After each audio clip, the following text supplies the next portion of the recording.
Hello guys and welcome to the FPL Duo. We are here for the Kneejerk reaction to obviously game week 28, but also looking ahead to Blank game week 29, and that is also where it gets more interesting. But before we get into this video, guys, make sure you give this video a like, subscribe, and leave a comment down below if you wish. House hopefully will be joining us through this Kneejerk reaction. We'll have to see. Obviously, there's live commitments, so we try our best to obviously make it to the streams. But without further ado, let's break down obviously game week 28, because a lot has happened in terms of entertainment this week. It's been up and down, I think, in some circumstances. But first on the screen, you can see Huss's team and his starting 11 and bench so far. So starting off with the goalkeeper, who was Pickford, only 2 points, and yeah, I'm actually surprised at this result. I wasn't honestly expecting a draw. So it was 1-1 in the end. Wolves did score against Everton, even though they were 1-0 down. Wolves, they did claw a goal back in the first half. So no clean sheet for the double Everton, because there's also Mikalenko there as well in the team. So they both miss out on a clean sheet, which I kind of expected them to keep one, considering Cunha is now suspended, but somehow it wasn't to be. But that does still remain Moyes' record of unbeaten games since he's been manager of Everton. So yeah, there's something for obviously Everton to build more on. Moving on to the defence, the rest of it. So Gabriel, who played Man United this evening, just shortly a few moments ago, ends up being a 1-1 kind of game. The first half was quite boring. Nothing really much happened until near the end of the first half, when Arsenal concede a free kick 11 yards away from the goal, and then Bruno steps up and scores a very wonderful and lovely free kick to make it 1-0 Man United. But apart from that, nothing else really happened in that first half. Come second half, Man United sort of grew more into the game, which was nice to see. Not really equalising on the second goal to get the win, but they were close at some moments, like Arsenal were, to make it 2-1. But in the end, it was a draw, and that does extend Liverpool's lead even further now up the table, which now seems inevitable now.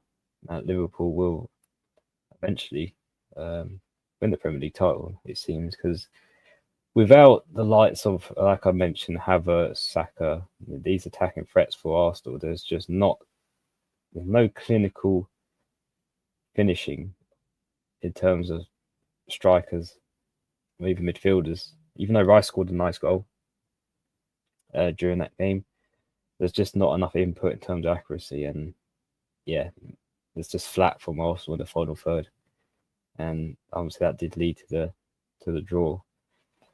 Moving on though to Trent, who also didn't keep a clean sheet. So yes, it was an interesting game to begin with, because it was looking like Liverpool weren't at their greatest in that game. They could have been considerably much better. They did actually concede first. Obviously, Southampton scored the first goal, but then later down the line, like Liverpool normally do, they turned it around and ended up winning that game, I believe, 3-1 in the end. So yeah, no clean sheet for Trent or attack return though, only 2 points. So goalkeeper and defence for us, there's 2 points all around, no attack returns or clean sheets overall. But moving on to the midfield, there's a little bit more success. We'll start off with Palmer and get him out of the way, because I think this adds to the more misfortune for owning Palmer, as Chelsea won a penalty kick, and the man Palmer is to take it, misses the penalty. So yeah, nothing from Palmer whatsoever, apart from that missed penalty, which I believe this season they have reduced the amount of points you do. Well, I think they have, because he still finished on a positive which is good, +1. Now, because of the missed penalty, you had 2 points taken off of it. Now, I'm not sure whether that's changed from last season, that because it feels like it was considerably more before. But that might be just because of the position, because he's a midfielder. It could be different to forwards, but yeah, it's still, I think, a positive for a missed penalty from Palmer is still, I guess, good, but not so good because that does continue his goal drought against Leicester, and Chelsea only won that game 1-0 in the end. So not a massive scoreline for obviously Chelsea, but they did get the 3 points in the end, with Palmer only getting 1.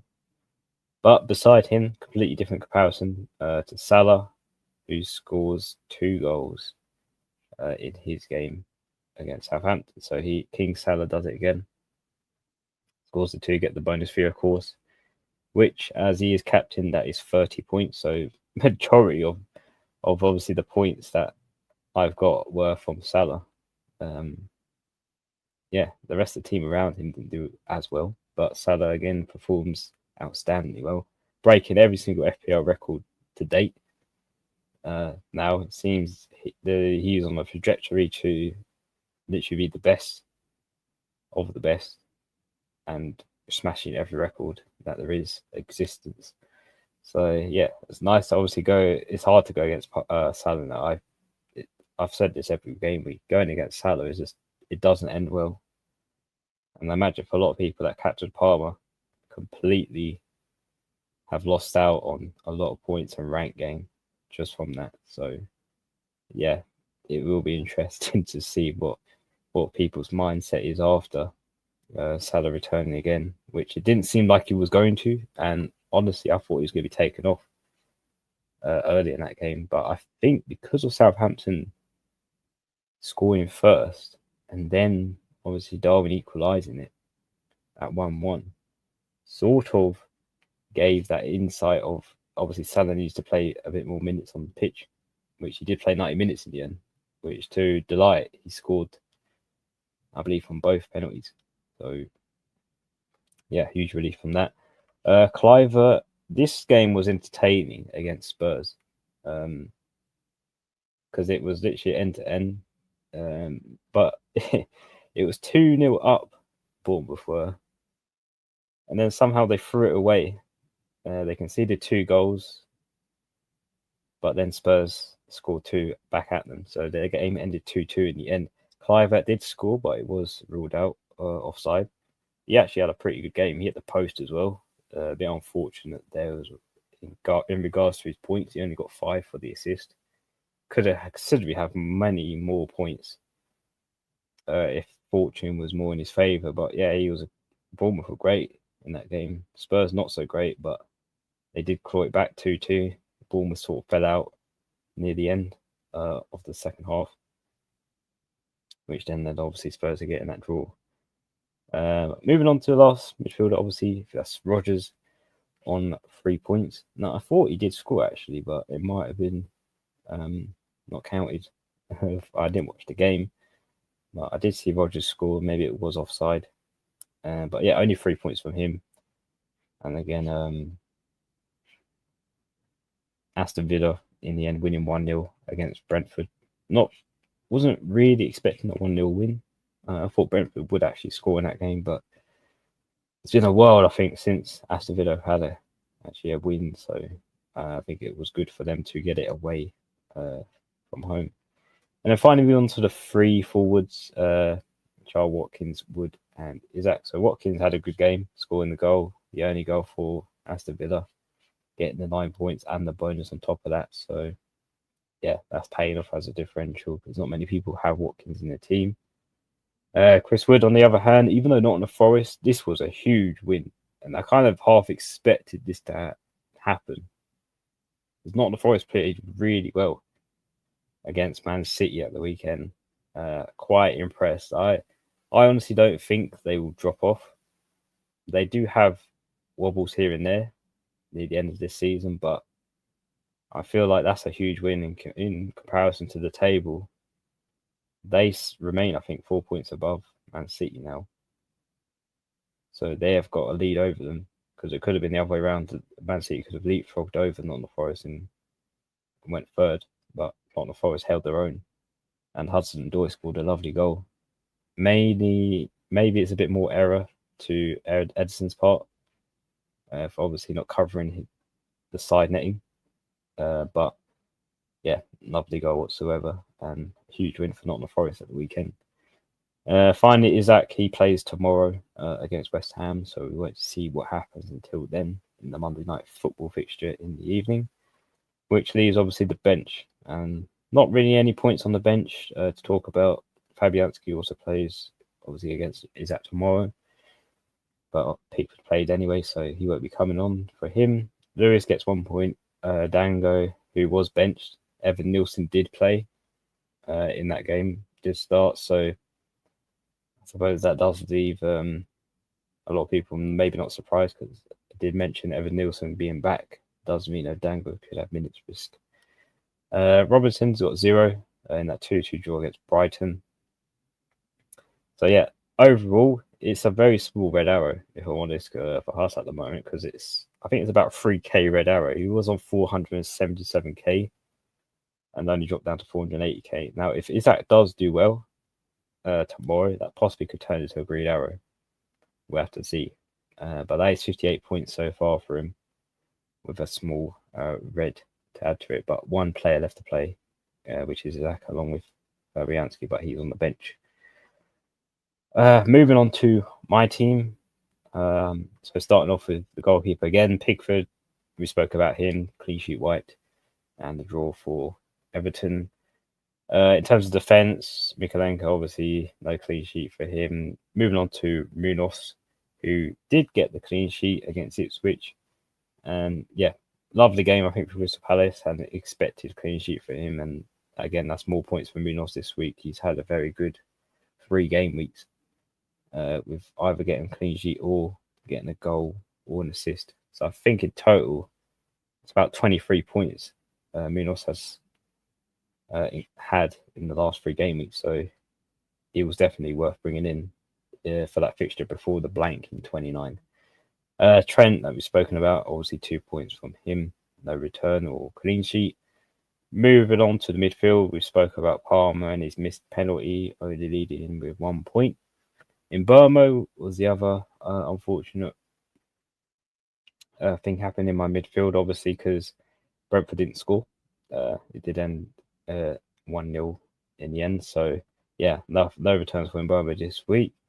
Salah, we've spoken about here. Most of the points have come from him from his 2 goals and bonus points there with my captaincy over him.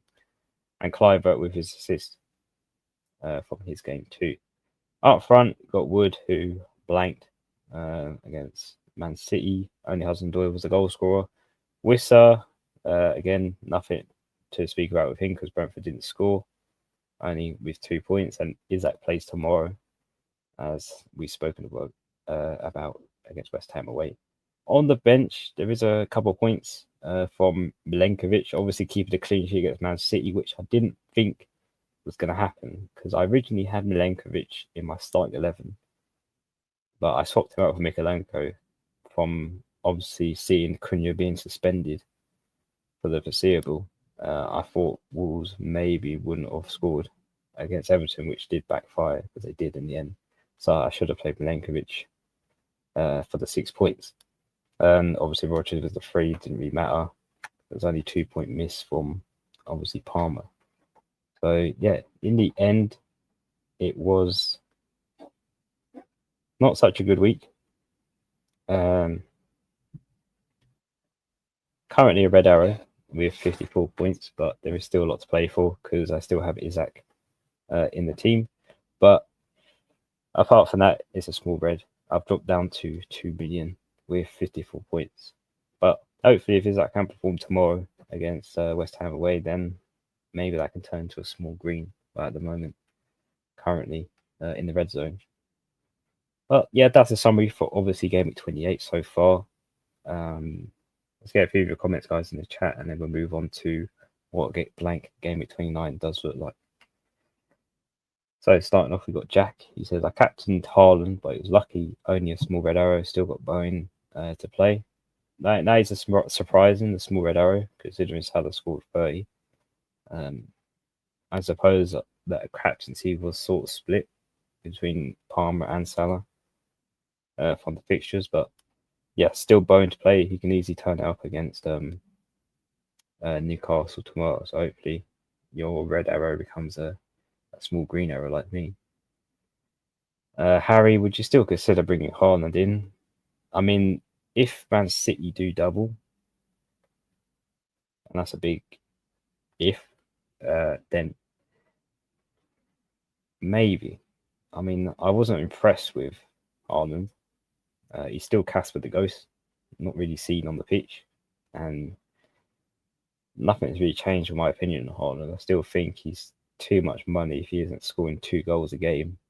So I think he's only worthwhile to bring in for the double, and even that, I really need to keep close attention to Man City because if Haaland's not getting the results before that double, possibly for Man City, then I don't think he's considered bring them in.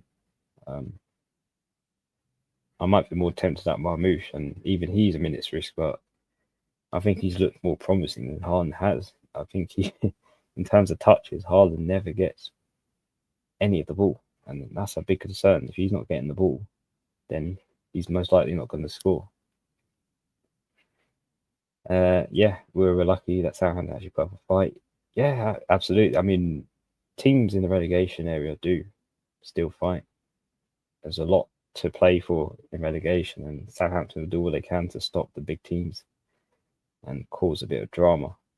But even if they are inevitably going to go down, they can still cause obviously trouble in the mix.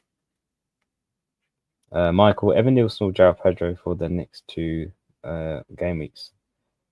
Yeah, this is the big one because obviously João Pedro has somehow found some form in the last 3 game weeks. From out of nowhere, he's had no returns to getting a goal and assist, a goal the next week, and has scored another goal this week against Fulham. So he's had 3 consecutive returns. That's 3 goals, 3 game weeks, and 1 assist. Which again, it's, to be honest, Brighton have turned it around. They are on a winning streak. I think that's 6 in a row in all competitions for Brighton. So they've found some sort of resurgence in form. Not sure where that's coming from, but it looks like João Pedro could be a potential candidate, especially for the blank game week, to possibly bring in. And obviously with what's up? Chat. Sorry guys for being a bit late. Sorry, Jordan. No, that's okay. Slightly late. I thought I did let you know I would be slightly late. But yeah, I'm looking forward to doing the stream. Sorry for where were you anyway? Where were you guys in the stream before I interrupted? Oh, that's all right. We're just talking with Michael's comment about Evan Nielsen or João Pedro for the next 2 game weeks. Because obviously João Pedro scored and Evan Nielsen this week. Mm-hmm. Yeah, Evan Nielsen scored and João Pedro scored, I believe. I need to look at the fixtures. João Pedro obviously got the last minute penalty, didn't he? And then I really like Evan Nielsen though. I really think he's a good striker, And now he's back from injury. It's looking good. I was quite impressed with Bournemouth, especially first half of that game. I did watch it. Yeah, it was quite entertaining. I haven't actually seen my team yet and how it's gone. I'm on a red arrow. It's very small. It's only 3K. Oh, okay. You're on 477. Okay, have I got anyone left to play? Let me just go back to my team. Left to play. When does he play? Tomorrow. Okay, let me take that off. Yeah, it's been a bit of a disappointing game week, really, except from Salah, and obviously I had got Watkins, got a goal. Everyone else didn't really do much. Obviously, Cliver got the assist. I knew Dango would be benched, so I benched Dango. Luckily, Rogers did get 3 points, not much, but Rogers did score, slightly offside in the build-up, so that was ruled out. But yeah, I'm surprised to see I got a red, but it's not a massive red, so I'm not too fussed in that case. What about yourself, Jordan, in terms of the red arrow? Was it a big one or? It's quite small, about 100k. That was about 1.9 mil. It's dependent on Isaac. That could be a small green. Yeah. I mean, Isak's very highly owned. I still say, even for me personally, can he change it to a green if he scores? Maybe. Yeah. But yeah, it's not been a massive busy game week. Obviously, I was out. That's why I'm a bit late to the stream. I didn't get to watch Arsenal Man United. I just seen the score in the end, 1-1. What happened there as well? I mean, yeah, we obviously spoke through that. The first half, obviously, not much happened. It was near the end of the first half where Arsenal conceded a free kick from 11 yards out. Bruno took it. Lovely free kick, if I'm honest. And he obviously scored the first goal for Man United. Yeah. Arsenal were just passive. They were just passing the ball around. Their shooting was off, not accurate, like we've seen. Second half, Man United built on their confidence, started to grow more into the game. Arsenal had a great chance to score near the end for Martinelli, but he somehow put it over the net. Arsenal could have won.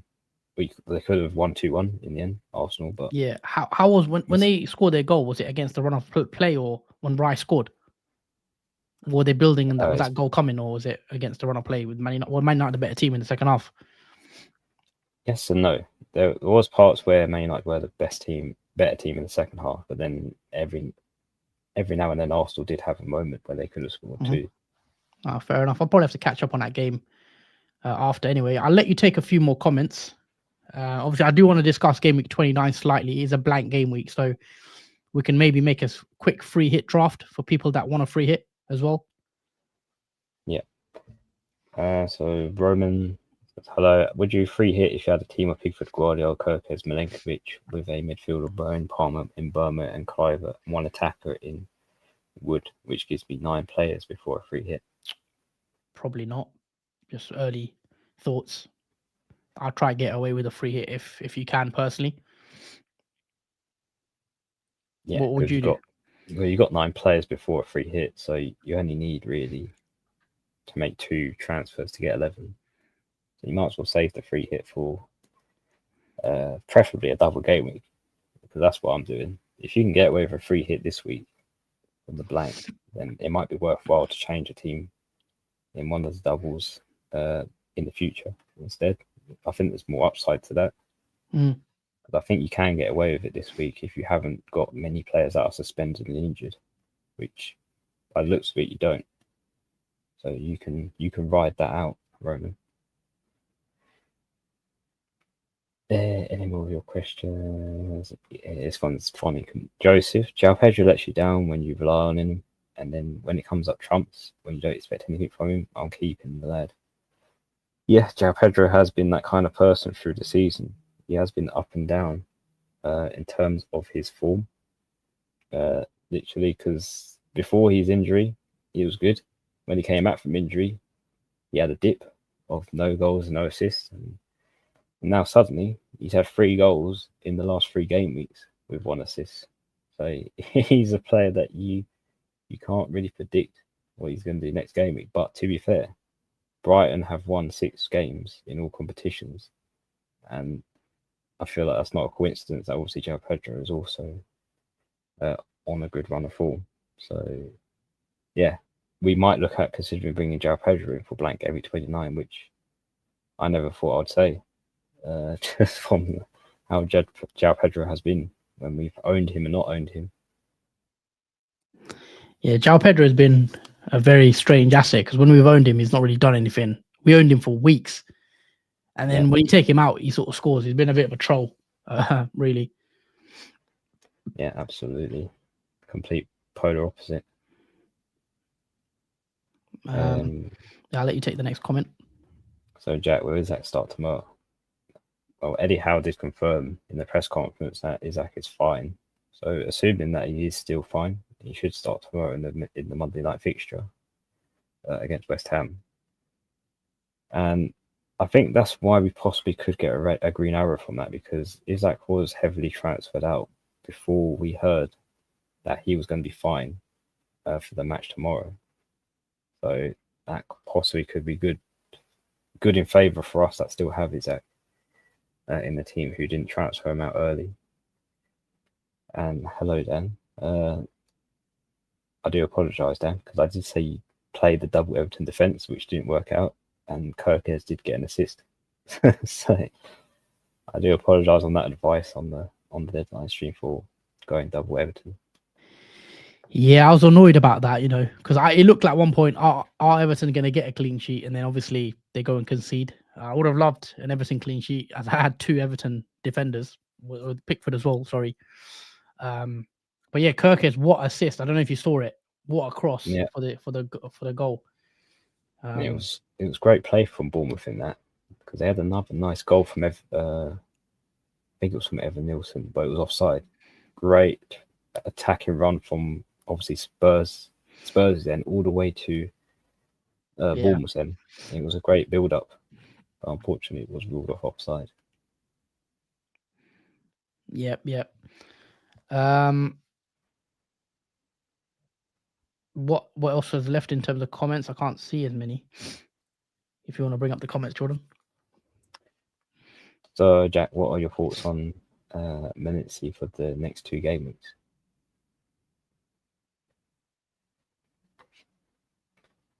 Menetzi. Sorry, what did you say? Oh, Menetzi. I think that's how you say his name. He scored, didn't he? Against was it against Everton? Oh yes, of course, he is the one that scored the goal against Everton. Yeah. Yeah, I don't know. What's his fixtures like?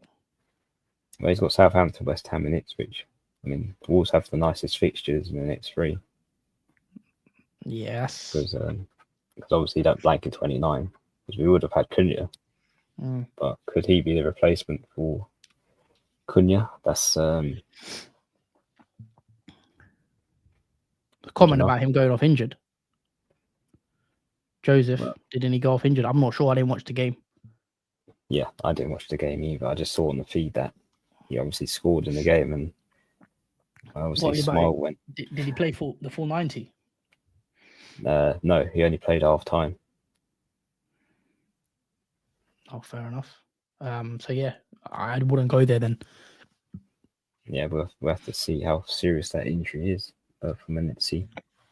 Otherwise, honestly, I don't think a Wolves asset would be worthwhile. Which is the next one? Next comment. And then, just like it's my own choice of going Namawi and Trossard. I mean, they're shooting. I just don't understand how Arsenal won.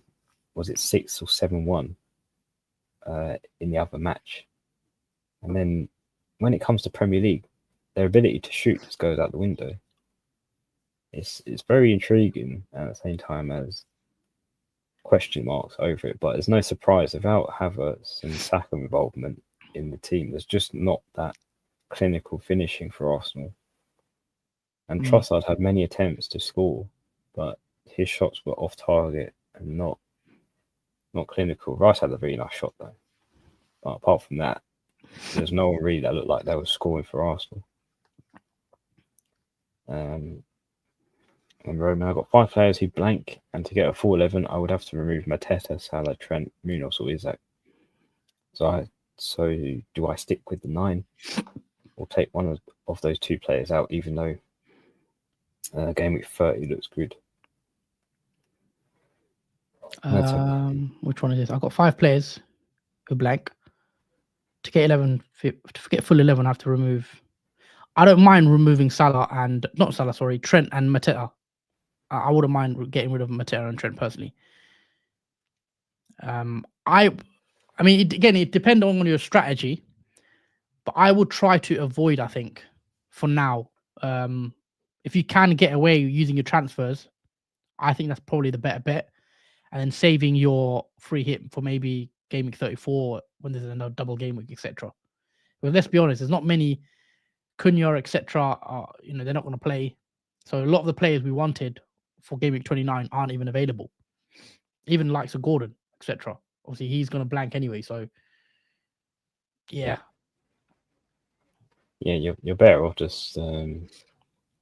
It's going to be a low scoring week, regardless. Now. Yeah, it's going to be like this week, low scoring. You might see 1 or 2 players get a return, and the rest will perhaps blank because the fixtures as well aren't really forthcoming in terms of easy. They're quite difficult. And then I'm on 50 at the moment with Zach and Bowen to go. Looks like a red. Yeah, I think a lot of us are on like 50 or so points. I don't think many of us are on anything above that. I don't think, because unless you have like Cucurella and players like this who aren't really earning. I think Cucurella got a 12-pointer for scoring the goal and getting the clean sheet. I don't think it's going to be a high scoring week for many, unless Isaac does madness tomorrow. Elika, this is an interesting question because I want to get your opinion on this. Because obviously Haaland wasn't seen at all in that Nottingham Forest game. He was literally Casper the Ghost. Is it time to bring Haaland in from Parma's funds? To answer that very shortly, yes. I'm still bringing in Haaland, guys. I know he lost. I know he. Forest beat Man City in the 1-0. I didn't watch the full game. I watched the first half, and I know it wasn't much going on really. It was sort of an even game. Both teams, I think, had a shot on target. Second half, I didn't watch the full game, but I watched the highlights. I saw, obviously, the goal. I think Edison has to save that personally. I thought it was very poor goalkeeping on the near post. But yeah, Man City didn't look good. But this is Nottingham Forest we're talking about. They are a good team defensively. You've seen it against Liverpool. Nottingham Forest drew to Liverpool twice. Drew to Liverpool and beat Liverpool as well. So that's not to say Haaland can't go and score against, I don't know, let me just look at his fixtures. Haaland's got Brighton at home next. I don't see why he can't score in those games. Leicester at home in 30. So I think Haaland is still, I mean, I said it in the stream, I think he's second top scorer as well behind Salah. So that's not changed my mind. Forest away, the tough game. It's one of the toughest league grounds to go to this season. I mean, they've shown it with Liverpool. But is it a worry though that he's not touching the ball as much as you want him to? Because if he's not getting the ball at all, how do you expect him to score? I just think he's got 20 goals this season, and with the fixtures coming up, especially obviously Salah's going to blank in 29. I want a captain. I mean, I need a captain for 29, and for me, I'm going to go Haaland against. And it's also I'm hoping people don't bring Haaland in as well because it makes it a bit of a differential for me. So yeah, I'm still on that Haaland because I'm going to sell Palmer. I did say, guys, Palmer's the one I'm going to get rid of. And Palmer missed a penalty today as well. He should have scored. And yeah, I think I want Haaland as well for double game week 33 or 34. Man City will probably have a double, and that tempts me as well to go with Haaland. But it's going to be interesting again with the Haaland and non-Haaland again, because a lot of people will go without Haaland, and there's obviously, I think there's going to be a lot of people that go with Haaland. So I just think it makes the game better now we're in a position to people are considering it, because otherwise it would be boring. But I still think he's a good pick because he is still second top scorer in the league, above the likes of Wood, Isak, etc., etc. But yeah, let us know what you guys think in the chat as well. Haaland, are you bringing him in, or have you been put off by the Man City performance against Forest? Yeah, because I mean, honestly, for me, I'll be watching Man City still until the double and possibly 34. But if I still see that Haaland it's been the same as he is in most game weeks, like Nottingham Forest, then I might not be tempted to bring him in unless it's for the double. No, that's fair enough. Even for the double, you may not want him. Yeah, it's just true. But I'm like 90% sure I'm getting Haaland in. Let's take a few more comments. How are most of us getting red arrows? 50 points. It must be a high scoring week. I mean, I don't know what the safety score is for my rank, but it's probably like 59, 60, because obviously it depends where your rank is at the moment. That makes a sense. A lot of people went for double Palace. I've had Haaland and no Palmer since game week 21. Fair enough. If you're not free hitting in game week 29, how many players would you need? I say you need at least 10. Probably. You may not even need 10, because I don't think it's going to be a high scoring week, personally. So you could get away with 10. ideally you'd want 11 if you can. If you take a -4, I don't hate taking a -4, guys. So if you need to take a -4 to play 11, and long term is your strategy, don't hate it. -8, it might make sense in some cases, but ideally you don't want to take a -8. I think -4 is fine. Yeah, I think for me, I'm going to go with 10 myself because there are certain players I don't want to remove that I want for game week 30. And I think for the money wise, I think I will regret taking them out. Yeah. Fair enough. We should probably discuss game week 29 as well, because my team looks a shambles, if I'm being honest. I'll show you guys what it looks like right now. It's not looking good though.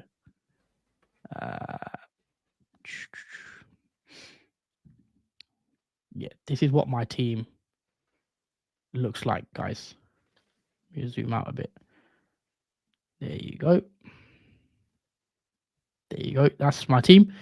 So I'm in a bad position, really. So okay, Pickford's got West Ham, right? I've got a back four currently of Mikalenko against West Ham. I've got Gabriel against Chelsea. I've got Lewis, who probably won't start, so I don't even count him as a player. I don't think he will start against Brighton because he didn't against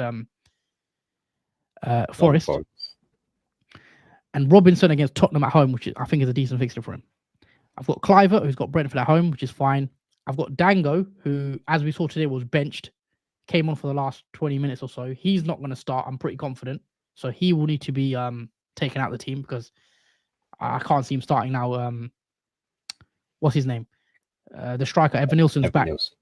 Palmer's got Arsenal, who I want to take out so I can afford Haaland. Chris Wood at Ipswich away is fine. And then I've got Isak and Watkins blank. And on the bench, I've got everyone that blanks. I've got Roger, Salah, and Trent.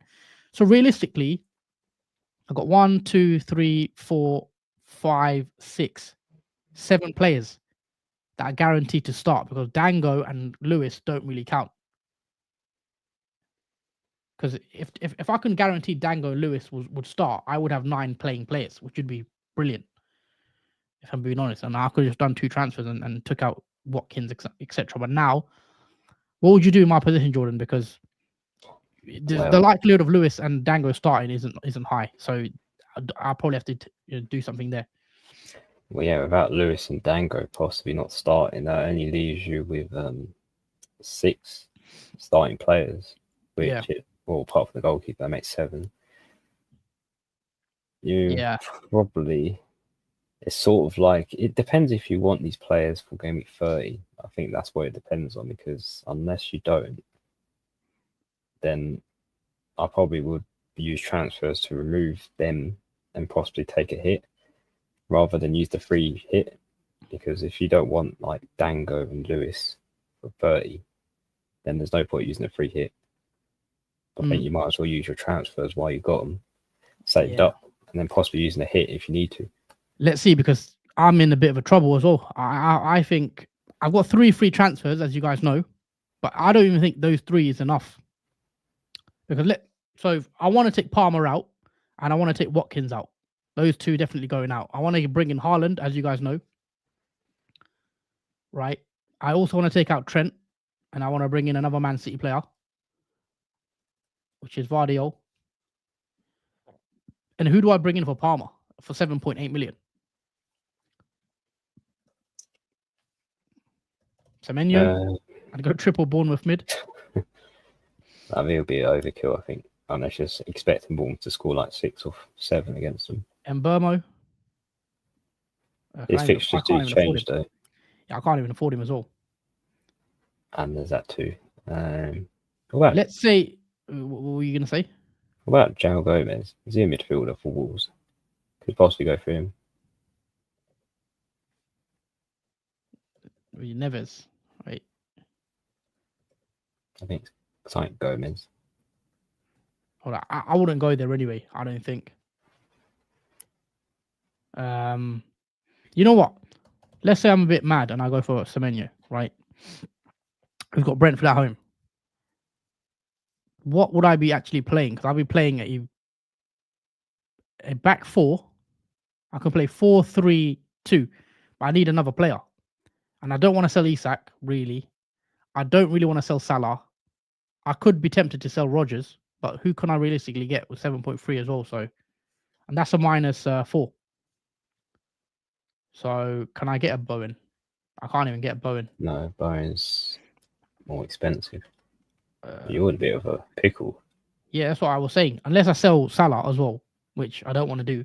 I can get actually Minter or Mitoma, one of these like Brighton assets, because they've got Man City away, which I know some people might say the tough fixture, but Man City aren't at the best as well, so Man City might concede. So I don't hate a Brighton asset.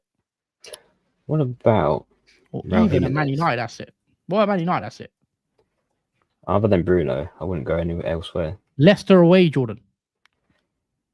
That's one of the best fixtures. But is it though? I think we saw Arsenal draw against Man United, but you can see Man United lose against Leicester. That's just how. Yeah, it's true. But I'm just saying, if you want to take a risk and take a punt, you want to probably get a Man United player who got Leicester. But we know Man United are unpredictable. I did say to you, they might get something against Arsenal. Yeah, that's true. They did. They got you just saw that coming, and then they're probably going to lose to Leicester or draw to Leicester. I would know in Man United. That's just how it works for Man United. Because if a team's not pressing them, which Leicester probably won't, Man United won't know what to do when it comes to playing against Leicester. And plus, Van Nistelrooy being the manager as well, he knows how well he's managed Man United in the past, so he will know how and what to get around doing with them. So that might be a bit of an advantage for Leicester, who are desperate for a win. Do we sell Salah? Absolutely not. Yeah, absolutely fair enough. I've seen some people say, is it time to get rid of Salah if you're not going to use your free hit, because he takes up so much of your money, 13.2. That's the thing. He's probably the only player that's worth that money at the moment. Yeah. Like I don't think any other player is playing for their value. Like Palmer isn't playing for his value. Haaland, not really. Maybe Isaac is. That's Salah. Definitely worth 13.2 million years. Yeah, it's going to be a tough one for me. What I do, I could bring in a Garnacho, but again, with Man United, I don't even know who starts. I need to do a bit of research, minutes. Will Garnacho start? I mean, he did start today, didn't he? Yes, he did start today in the game. Could have scored actually, but the only likely person to score in that game was Bruno for that free kick. I mean, Højden was 1-on-1 on the goal kick. Somehow he didn't score. He missed the chance as well. Yeah, massive chance for Højden to score. I don't know what it is with Højden. What was the score at that time? 1-1 or? It was. Yeah, I think it was. I've just seen the XG stats. Man United, from the XG stats, shaded it. Man United 1.85, Arsenal 1.41. So Man United could have had a higher chances to win the game, according to obviously XG. Yeah, Højden was probably the biggest chance they had for winning that game. And Martinelli was probably the biggest chance Arsenal had for winning the game. So both of them equally had considerably nice chances to win. But unfortunately, it wasn't to be. Yeah. I mean, is there now a conversation about, obviously, even Arsenal, finishing third? With Forest, what they're doing. It's only 4 points now. That's what I mean. I don't see Nottingham Forest honestly dropping. They've had wobbles here and there with fixtures like at Bournemouth when they lost heavily 6-0. But when you're winning the game like Man City, which I know Man City... Yeah, that's a big one. That's a big win. That's huge. Yeah. That's a huge win. To stop Man City. Not only that, take 3 points away from them. Yeah. Yeah, that's big. Massive. Don't rule them out, Forest, from finishing maybe above Arsenal if they can. Because obviously 4 points now. It's going to be interesting for sure. But Ipswich next for them is a good fixture as well. And I think that works because Arsenal have Chelsea, which again, I don't see Arsenal winning that personally. No. I think Chelsea could win that. And let's say Chelsea win that. they possibly could even go ahead Arsenal soon, because if they win that, they'll be on 52 points. Let's say Arsenal lose that, they'd be still on 55. So Yeah, that's a 3-point gap if that happens. But yeah, I think they do need Saka back ASAP if they want to get back to winning ways, Arsenal. With the way it's going at the moment, Trossard, Martinelli, and obviously Mourinho is not enough, I don't think, to sustain a win. yeah. Well, I didn't watch the game, but I'll have to catch up on it. But in terms of going back to obviously blank game week, I want to know what your plan is, blank game week 29, because you've got 3 transfers as well, right? Yes, yeah, I have 3 transfers as well. Obviously, that's the team you see on the screen. What's your transfer plans?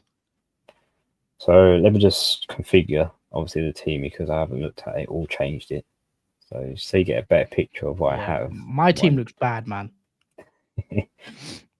Yeah, it does depend because there are teams worse with Mateta and Hall and other such players suspended and injured. But at the moment, I've only got Salah and Isaac who are in the starting 11 who don't have a fixture. The rest of the team does, and are all nailed picks.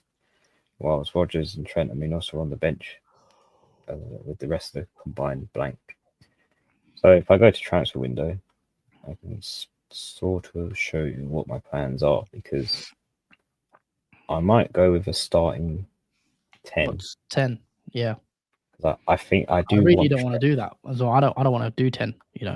Yeah, I just think because it's going to be a low-scoring game week, I'm not sure we're really going to miss out on having an extra person. Yeah. If you want to take out like a Trent, for example, if it's a defender who might get you 2 points anyway, then possibly. But if it's an attacking player, yeah, then I'd want more players on attack. But let's see anyway. What's your plans? So yeah, the plan is obviously.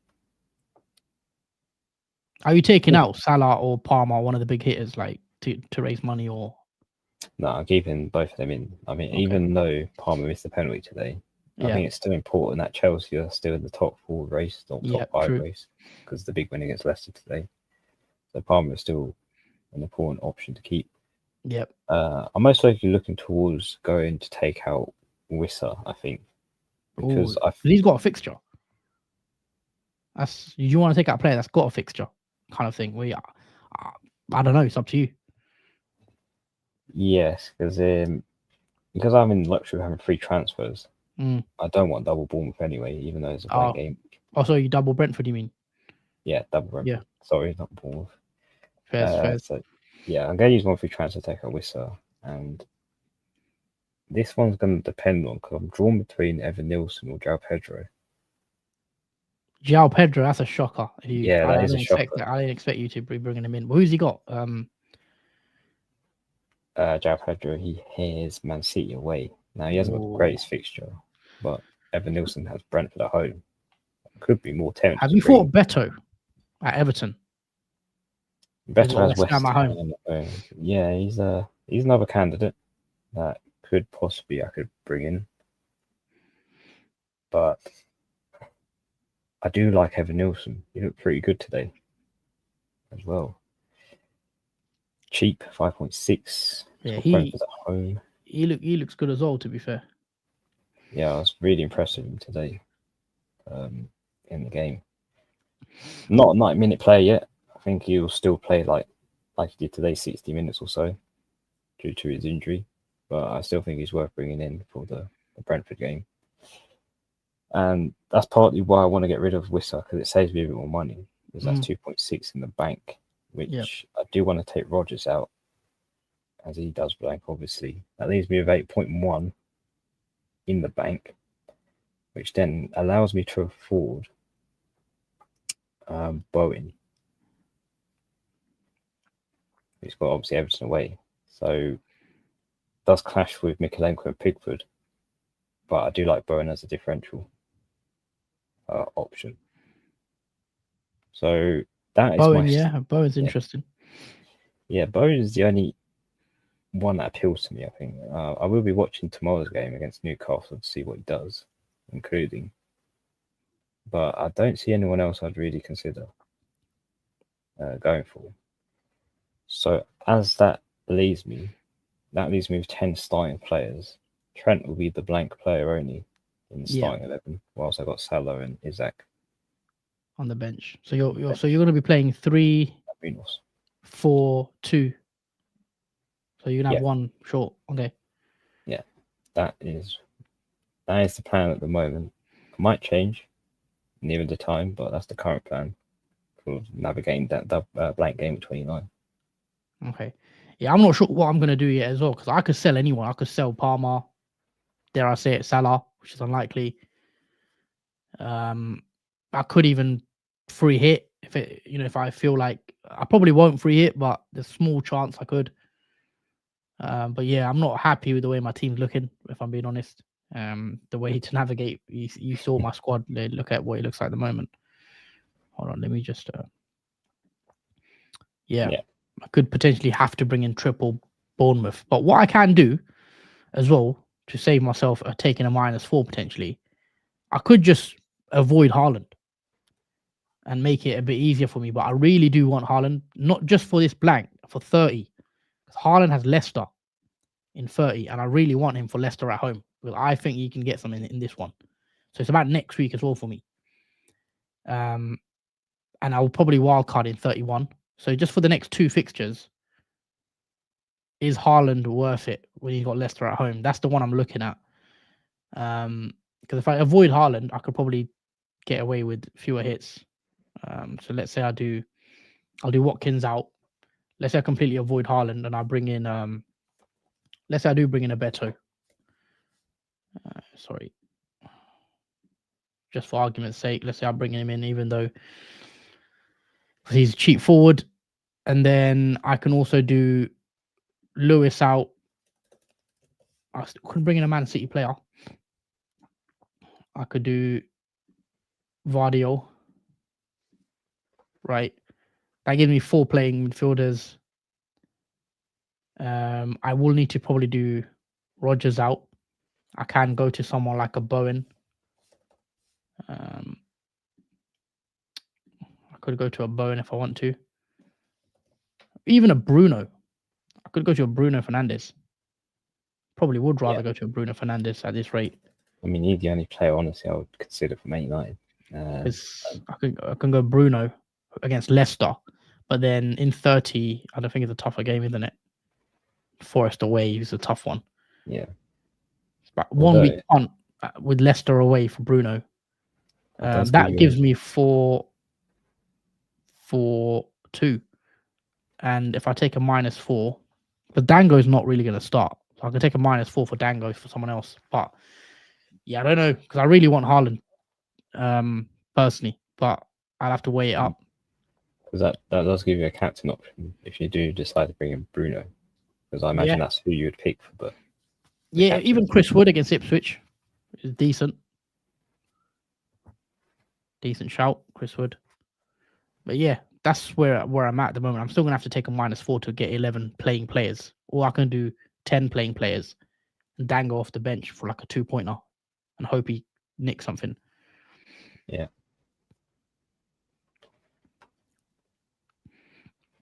Yeah, it's one of those blank game weeks where there's not really. I think it would be right if we had not Mateta, but Cunha. I think Cunha's the main one that we're missing. But yeah, he's suspended though. Yeah, that's what I mean. That's the main miss. I think blank game 29 because of his because of his suspension. Yeah, it's kind of changed many people's plans to not bring him in. Yeah, nah. If he was obviously available, then maybe. I think the choice would be who's this fixture against? Sorry. What, Cunha's? Yeah, Wolves. Who do they have? Because Ain't Nuri. They have Southampton. Yeah, Ain't Nuri could be decent. I mean, Southampton gave a good game against Liverpool for the first half. They were winning 1-0 at Anfield. I think Liverpool were a bit complacent in the first half, and then obviously second half they came out and sort of different sort of mentality. So, but yeah, Southampton against Cunha would have been a great pick as well.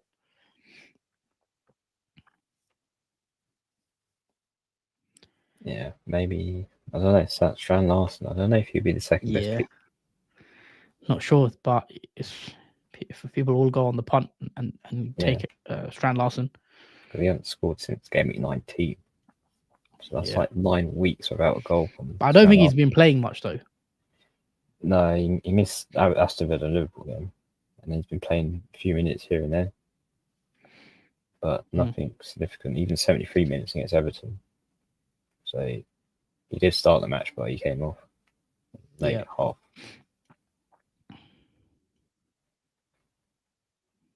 That's bad. And yeah, for me, certainly is between João Pedro, Beto, or Raul Jimenez as one of the 3 forwards I'd probably bring in.